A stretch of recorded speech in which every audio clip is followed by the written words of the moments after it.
The truth is, from the summer of 2008 until the summer of 2024, I didn't know what the truth was. I wasn't convinced of anything. By the spring of 2010, I had resigned from a full-time position as an associate pastor. I wasn't an atheist, but I wasn't exactly a believer either. So I tried to see the world as the experts laid it out. Could I make sense of a world without God in the equation? It wasn't a research project. It was a 16-year, slow-motion, existential crisis. I just wanted some answers. So I kept searching. Three things always felt inescapable.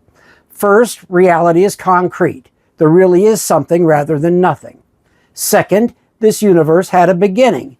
Entropy is increasing, the universe is expanding, and the cosmic microwave background is really there. And third, the one that puzzled me the most, rational minds could figure out the first two. Using the tools of sound reasoning, logic, mathematics, and science, we could consistently discover how reality works. That last fact refused to sit quietly. The deeper I looked into the relationships between logic and mathematics, science and reality, the more tangled everything became. Was order the same as rationality? Was mathematics the structure of reality or merely the description of it? Was sound reasoning discovering something that was already there or simply imposing patterns on the world?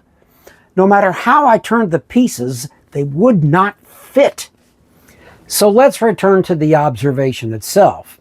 Rational minds, using the tools of sound reasoning, logic, mathematics, and science, consistently discover how reality works. That is not a definition of reason. It is an empirical observation about the world. And the observation raises a deeper question.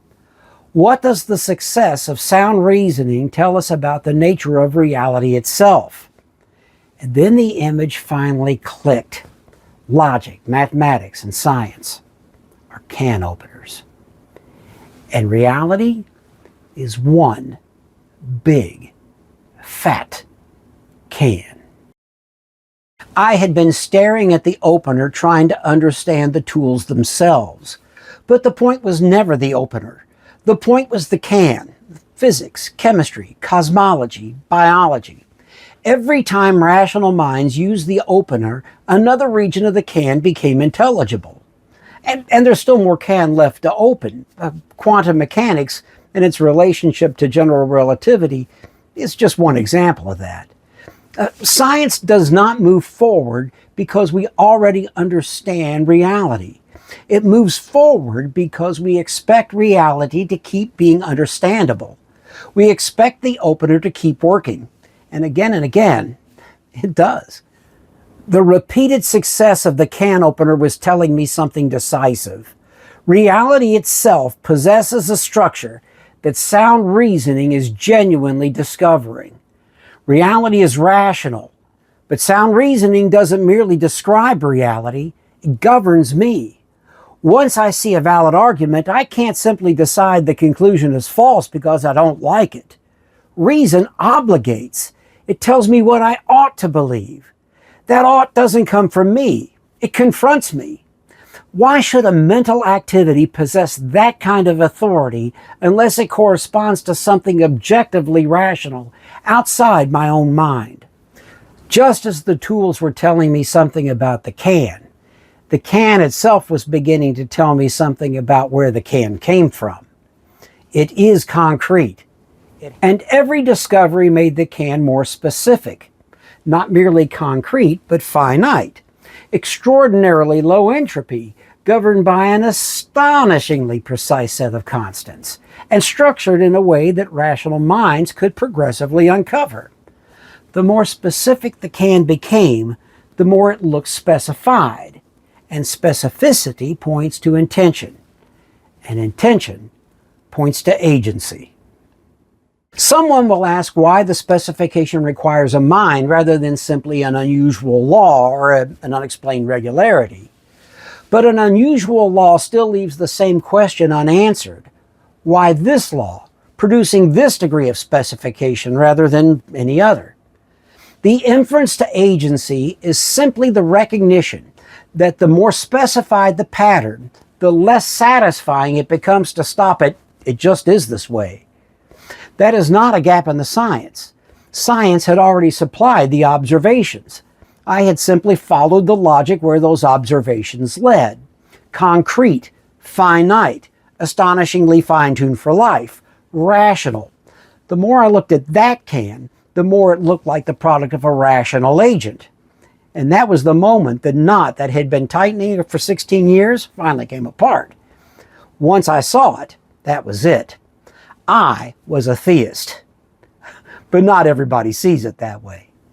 In fact, the moment you say that specificity points to intention, some people react as if the claim itself is illegitimate, almost as if a boundary has been crossed that science is not allowed to approach. And actually, that's exactly right. The moment any of us ask about the cause of our reality, we have already stepped out of the realm of science and into the realm of philosophy.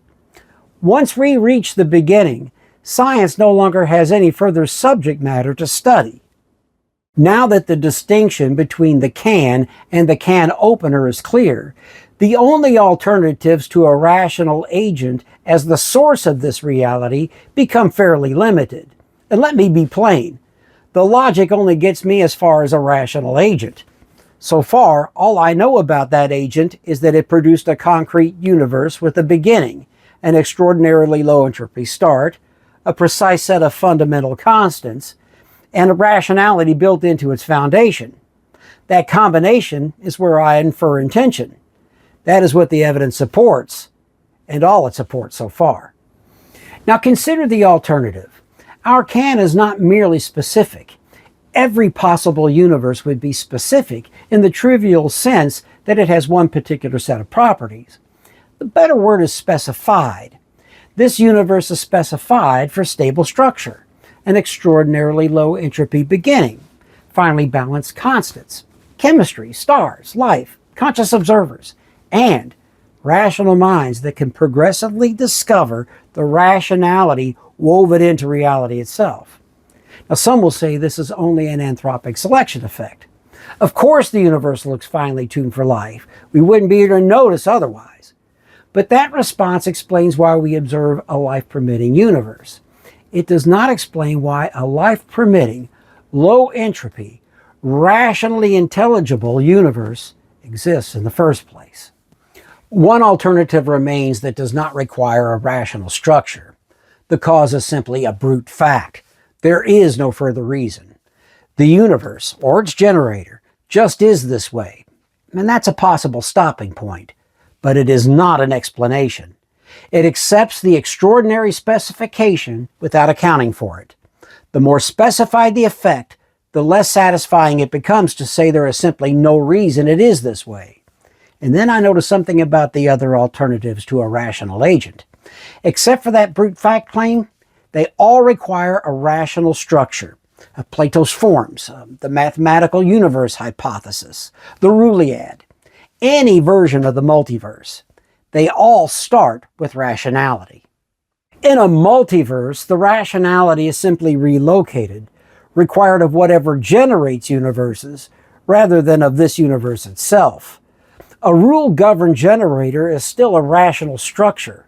It is not a lawless free-for-all. The question of where that governing rationality comes from does not disappear.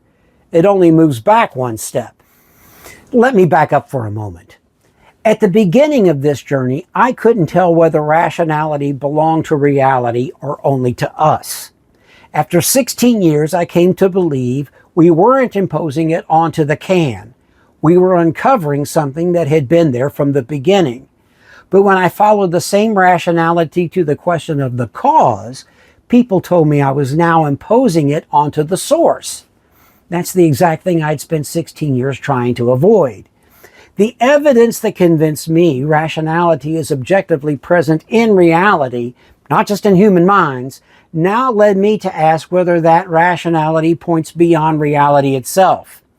I'm not projecting rationality onto the source. I'm following the rationality I discovered in the effect to the best explanation of its cause. The cause is rational. The cause made it specifically the way that it is. Imagine waking up on a winter morning.